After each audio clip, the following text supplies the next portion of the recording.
Summer heat ను cool shades తో beat చేయండి. Mister opticals mister cool offer up to 75% off in summer glasses. Yes, Iran America మధ్య ఇక చర్చలు లేనట్లేనా? మరి డొనాల్డ్ ట్రంప్ ఇప్పుడు లేటెస్ట్ స్టేట్మెంట్తో మళ్ళీ తెర మీదకి వచ్చారు. సీజ్ ఫైర్, సో ఒక డెసిషన్ వచ్చేంత వరకు చర్చలకు సంబంధించి ఒక శాశ్వతమైనటువంటి నిర్ణయం తీసుకునేంత వరకు సీజ్ ఫైర్ కంటిన్యూ అవుతుంది. మళ్ళీ చర్చలు ఎప్పుడు జరుగుతాయనేటువంటి ఒక క్లారిటీ అయితే మాత్రం లేదు. సో ఎందుకు అమెరికా ఇప్పుడు భయపడుతుందా? డొనాల్డ్ ట్రంప్ ఇరాన్ చూసి వణికిపోతున్నారా? ఎందుకు రోజుకొక స్టేట్మెంట్తో డొనాల్డ్ ట్రంప్ ప్రపంచాన్ని అలాగే అన్ని దేశాలను గందరగోళానికి గురి చేస్తున్నారు. దీని గురించి డిస్కస్ చేద్దాం. మనతో పాటున్నారు అనలిస్ట్ నాగార్జున రెడ్డి గారు and chartered accountant also. Sir నమస్తే. నమస్తే. సో నాగార్జున రెడ్డి గారు, డొనాల్డ్ ట్రంప్ రోజుకొక స్టేట్మెంట్, ఒకవేళ మీరు ఒప్పుకోకపోతే ఇరాన్ని పేల్చేస్తాం, లేపేస్తాం, యుద్ధానికి రెడీగా ఉన్నాం, మా సేనలన్నీ కూడా సర్వసన్నద్ధంగా ఉన్నాయి, ఎట్టి పరిస్థితుల్లో మేము చెప్పిన డిమాండ్స్కి ఒప్పుకోవాల్సిందే అని నిన్నిచ్చారు ఆ స్టేట్మెంట్. లేటెస్ట్గా ఇప్పుడు లేదు, సీజ్ ఫైర్ మళ్ళీ కూడా దీన్ని రెన్యూవల్ చేస్తున్నాం, అలాగే చర్చలు ఎప్పుడు జరుగుతాయో కూడా తెలియని పరిస్థితి అని అంటున్నారు. ఆ సీజ్ ఫైర్ కూడా ఎప్పటి వరకు అంటున్నారు? ఇరుపక్షాల ఆమోదం వచ్చేంత వరకు అంటున్నారు. ఆయన ఇలాగే చెప్తూ ఉంటారండి. పొద్దున ఒక మాట, మధ్యాహ్నం ఒక మాట, సాయంత్రం ఒక మాట చెప్తారు. నమ్మడానికి వీలు లేదు. ప్రపంచంలో ఎవరు కూడాను నమ్మరు. ఎప్పుడేం మాట్లాడతాడో తెలియదు. కాసేపు ఏమో సీజ్ ఫైర్ అంటాడు. సీజ్ ఫైర్ అనండి 24 గంటలు ఉన్నాయి, మళ్ళీ యుద్ధం చేస్తారు. ఇజ్రాయెల్కి ఏమో చెప్పలేని పరిస్థితి. ఇజ్రాయెల్ వాళ్ళేమో అమెరికాని అడ్డం పెట్టుకుని అటు లిబియాలో చేస్తూ ఉంటారు. ఇవన్నీ చూస్తూనే ఉన్నాం కదా, 52 రోజుల నుంచి చూస్తూనే ఉన్నాం మనం. వాళ్ళ దగ్గర ఆయుధాలు తగ్గినాయి అన్నప్పుడు సీజ్ ఫైర్ అంటూ ఉంటాడు. మళ్ళీ ఆయుధాలు సమకూర్చుకోగానే మళ్ళీ మామూలే అంటూ ఉంటాడు. అంటే వెపన్స్ కోసమే ఈ సీజ్ ఫైర్ ఇప్పుడు అమెరికా ఆడుతున్న డ్రామా. మరి అంతే కదా, దానికి తప్ప ఇంక దేనికోసం కాదు. ఎందుకంటే వాళ్ళ దగ్గర ఉన్న పేట్రియట్ మిజైల్స్ లాంటివి ఆల్రెడీ వాడేశారు. స్టాక్ లేదు. అవి తయారు చేయడం అంటే ఏదో గంటలో తయారు చేసేటువంటి కాదు. ఇది కారణం. సీజ్ ఫైర్ అనేటువంటి దానికి అసలు అర్థమే లేదు. ఇరాన్ వాళ్ళకి యుద్ధ తంత్రం అనేటువంటిది ఉంది. లాస్ట్ ఇయర్ జూన్ జూలైలో జరిగినప్పుడు, ఇజ్రాయెల్తో జరిగినప్పుడు చేసిన దాంతో వాళ్ళు చక్కగా ప్రిపేర్ అయ్యారు. ఎప్పటికైనా సరే మనకి ఈ ప్రాబ్లం వస్తుంది అన్న ఉద్దేశంతో చాలా సంవత్సరాల నుంచి కొండ గుహల్లోనే ఫ్యాక్టరీలు పెట్టుకొని, టెస్టింగ్ సైట్స్ పెట్టుకొని వెల్ ప్రిపేర్డ్గా ఉన్నారు. పేట్రియట్ మిజైల్స్ అనేటువంటిది అమెరికా వాళ్ళ దగ్గర ఉన్నాయి, డ్రోన్స్ కూడా వాళ్ళ దగ్గర ఉన్నాయి. కానీ వీళ్ళు డ్రోన్స్ తోటిని వాటిని ఎదుర్కొంటున్నారు. ఇరాన్ వాళ్ళకి యుద్ధతంత్రం ఉంది. వాళ్ళ యుద్ధతంత్రం ఏంటి? మా దేశము ఎలా ఉండాలి? రాచరికంలో ఉండాలా, డెమోక్రటీలో ఉండాలా, కమ్యూనిజం వైపు ఉండాలా, క్యాపిటలిజం వైపు ఉండాలా, నియో క్యాపిటలిజం వైపు ఉండాలా, మా ఇష్టం. చెప్పడానికి మీరెవరు? పాయింట్ నెంబర్ 1, మా దగ్గర 460 కేజీల యురేనియం అయితే ఉంది. 60% ఎన్రిచ్మెంట్ చేశాము. దాన్ని మేము శాంతియుత పర్పస్లుగా ఉపయోగించుకుంటాము, అణు వస్త్రాలు తయారు చేయడానికి కాదు. 2వ పాయింట్, అది మా దగ్గరే ఉంటుంది, మీకు హ్యాండ్ ఓవర్ చేయం. మీరు కానీ, రష్యా వాళ్ళు కానీ, చైనా వాళ్ళు కానీ, ఎవరైనా, ఈవెన్ భారతదేశం అయినా సరే రండి, ఇంటర్నేషనల్ ఎకనామిక్ ఏజెన్సీ వాళ్ళు ఆధ్వర్యంలో చేద్దాము, జరుగుతుందా లేదా చూసుకోండి. మా మీద పెట్టిన ఆంక్షలన్నీ మీరు తీసేయాలి. అది కనుక తీసేస్తే హార్మోన్స్ని రిలీజ్ చేస్తాం. ఇక మీదట మా మీద యుద్ధము చేయము అని చెప్పి మీరు మాకు ఇన్ రైటింగ్లో ఇవ్వాలి. ఇజ్రాయెల్ వాళ్ళు కూడాను మా మీద దాడులు చేయకూడదు. మేము మా ఆయిల్ని మా ఇష్టం వచ్చిన రేటుకి, మా ఇష్టం వచ్చిన వాళ్ళకి అమ్ముకుంటాం. క్వైట్ రీజనబుల్గా ఇంతకుముందు కూడా చెప్పుకున్నాం మనం. కానీ ట్రంప్ గారు అనేటువంటి మాటలు పట్టించుకోవాల్సిన పనే లేదు.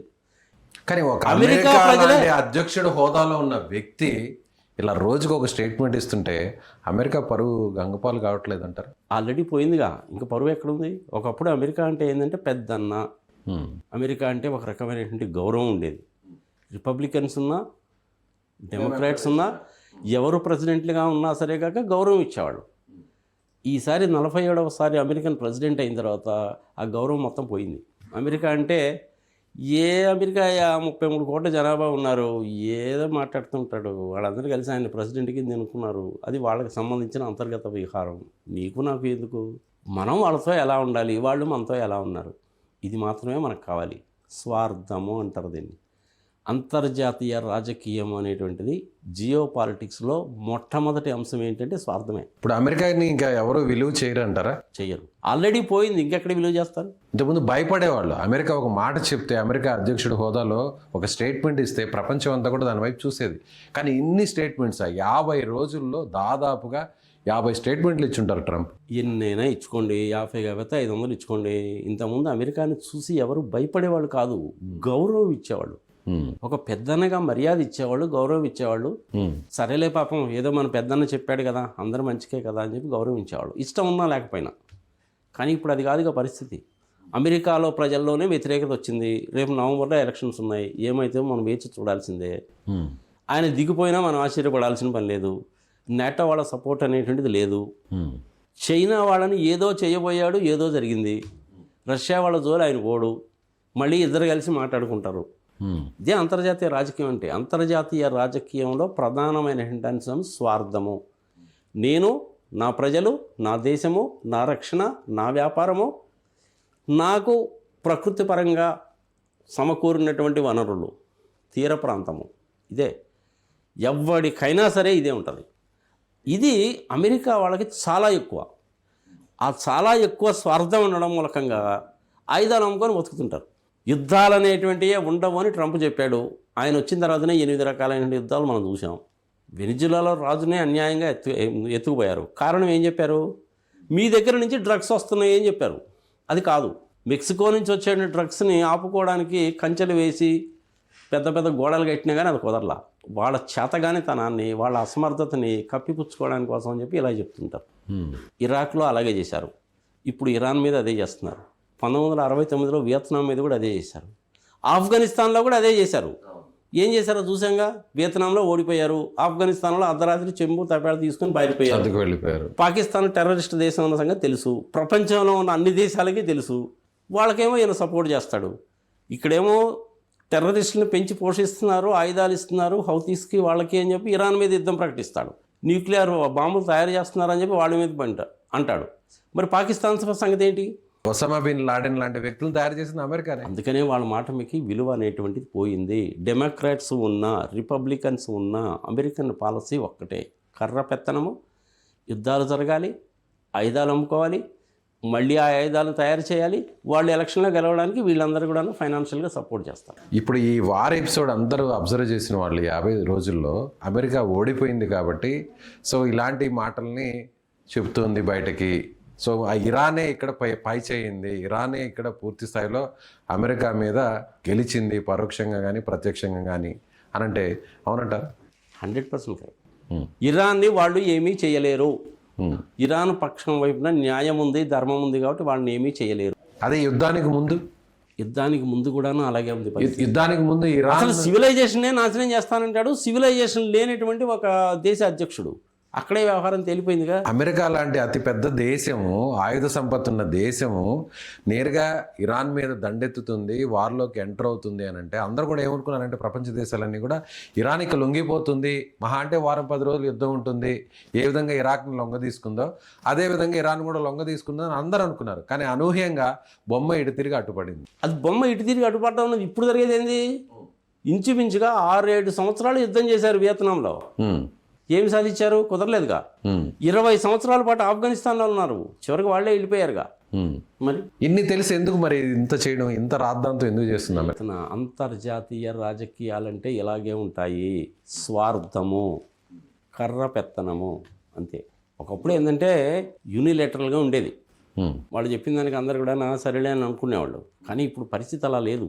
అమెరికా అనేటువంటిది ఒకవైపు, రష్యా అనేటువంటిది ప్లస్ చైనాతో కలిపి ఒకవైపు, మూడో వైపు భారతదేశము మరికొన్ని దేశాలు కలిపి మూడో వైపు. నేటో అనేటువంటిది సగం అటు సగం ఇటు. నేటో కూడా ఉండలేదు కదా ఇప్పుడు. మరి అటు పక్క ఉన్నటువంటి జపాన్ ఉంది, ఇటు పక్క ఏమో ఆస్ట్రేలియా ఉంది, అటు పక్క క్యూబా ఉంది. ఇరాన్ అయిపోయిన తర్వాత క్యూబా వాళ్ళ సంగతి తెలుస్తూ ఉంటాడు. ఏం చేశారు మీరు క్యూబా వాళ్ళని ఇంతవరకు? వాళ్ళని ఏం చేయలేరు మీరు. సమస్యని ఇప్పుడు కూడా శాంతియుతంగా పరిష్కరించుకోవాలి. ఎలా పరిష్కరించుకోవాలి? అది మీ మీద ఆంక్షలన్నీ ఎత్తేస్తున్నాం, మీరు హార్మోన్స్ రిలీజ్ చేయండి. అణ్వాయుధాలకి సంబంధించిన యురేనియం మీ దగ్గరే ఉంచుకోండి, మేము వచ్చి పరీక్షలు చేసుకుంటూ ఉంటాము, మేము వచ్చి పర్యవేక్షణలో జరుగుతుంది. ఈ రెండేగా పాయింట్స్. అవును, ఇంకెంతకంటే ఏం లేవు కదా. అంతే.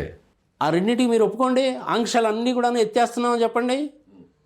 ఇక మీద మీ మీద యుద్ధం జరగదు అని చెప్పి అష్యూరెన్స్ ఇవ్వండి. ఇరాన్ వాళ్ళకి అష్యూరెన్స్ ఇవ్వండి, ప్రపంచం మొత్తానికి కూడా ఇవ్వండి. ఇక మీద మేము ఎవడి విషయాల్లో, అంతర్గత విషయాల్లో జోక్యము చేసుకోము. మాకు పెద్దరికం ఇచ్చి మమ్మల్ని కనుక పిలిస్తే మీ సమస్యను పరిష్కరించడానికి శాయశక్తిలో ప్రయత్నిస్తామని చెప్పండి. మీ దేశము మీ ఇష్టం ఏమైనా చేసుకోండి అని చెప్పండి. ఇలా గనక చెప్తే కుదురుతుంది. Right sir. పాకిస్తాన్లో కూర్చొని చర్చలు మనం అంతకుముందే మండేనో ఎప్పుడో చెప్పుకున్నాం. ఇది కుదిరే పని కాదండి, ఎందుకంటే అనవసరం దీని మీద మనం వీడియోలు చేయడం టైం దండగా అని చెప్పి కూడా అనుకున్నాం మనం. మరి అదే జరిగింది. ఇవాళ వెన్స్డేగా ట్రంప్ గారే చెప్పారు కదా, ఆయన సైనిక అధికారులు నేటోలో ఉండేటువంటి వాళ్ళు ప్లస్ యాజ్ వెల్ యాజ్ పెంటగాన్లో ఉండేటువంటి వాళ్ళు చెప్పినా కానీ వాళ్ళ మాట వినకుండా యుద్ధంలోకి దిగాడు. మొదలుపెట్టింది ఆయనే, ఇప్పుడు ఆపాల్సింది కూడా ఆయనే. అవును. ఇప్పుడు పాకిస్తాన్లో చర్చల కోసం వాళ్ళు చెప్పినటువంటి మాట మొట్టమొదటిసారిగా ట్రంప్ గారు విన్నారు కాబట్టి చర్చలు జరగలేదు.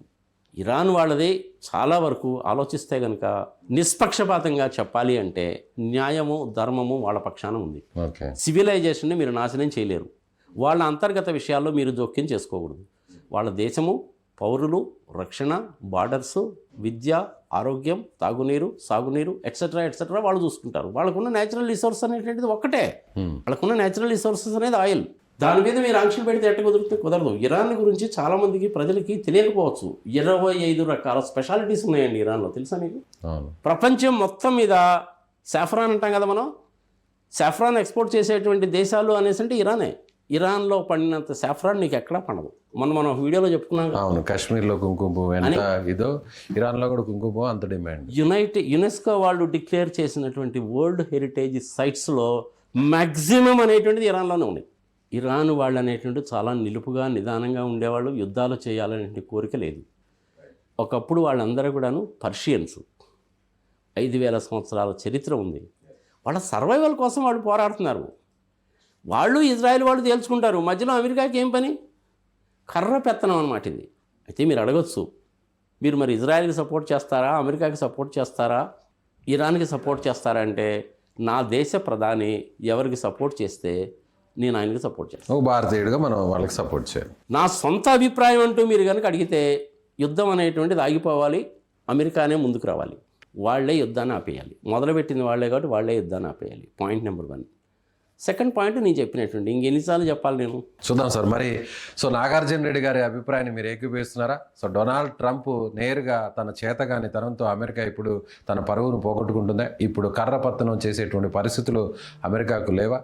మిగిలినటువంటి దేశాలన్నీ కూడా ఇప్పుడు అమెరికా ఆధిపత్యాన్ని తగ్గించే ప్రయత్నం అయితే చేయబోతున్నాయి. అందుకు ఇరాన్ మీద జరిగినటువంటి ఒక వార్ ఒక బెస్ట్ ఎగ్జాంపుల్గా మారింది. అయితే మీ అభిప్రాయాన్ని కూడా కామెంట్ చేయండి. Thank you.